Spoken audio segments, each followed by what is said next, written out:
ઉનાળાની કાળઝાળ ગરમી વચ્ચે લોકો હવે ઠંડક અને રાહત માટે દરિયા કિનારાઓ તરફ વળી રહ્યા છે. દ્રશ્યો દેવભૂમિ દ્વારકા જિલ્લાના વિશ્વ પ્રસિદ્ધ શિવરાજપુર બીચ પરના છે, જે હાલ સહેલાણીઓ માટે હોટસ્પોટ બન્યો છે. ગુજરાતના પ્રથમ બ્લુ ફ્લેગ સર્ટિફાઈડ આ બીચ પર દરરોજ હજારો પ્રવાસીઓ ઉમટી રહ્યા છે.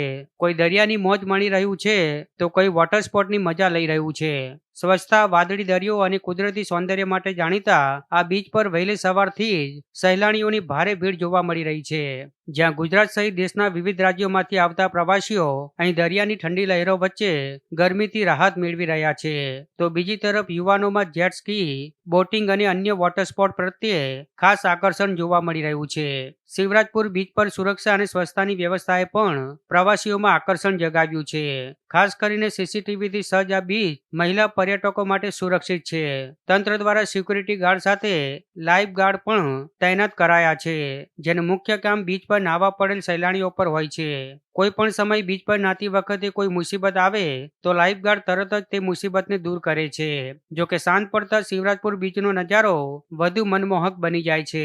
સૂર્યાસ્તના અદ્ભુત દ્રશ્યો કેમેરામાં કેદ કરવા સહેલાણીઓમાં ભારે ઉત્સાહ જોવા મળી રહ્યો છે. તો બીચ પર આવેલ લાઇટ હાઉસ પણ સહેલાણીઓમાં આકર્ષણનું કેન્દ્ર બન્યું છે. ત્યારે ગરમીની રજાઓ દરમિયાન આગામી દિવસોમાં પ્રવાસીઓની સંખ્યા વધુ વધે તેવી શક્યતા વ્યક્ત કરવામાં આવી રહી છે.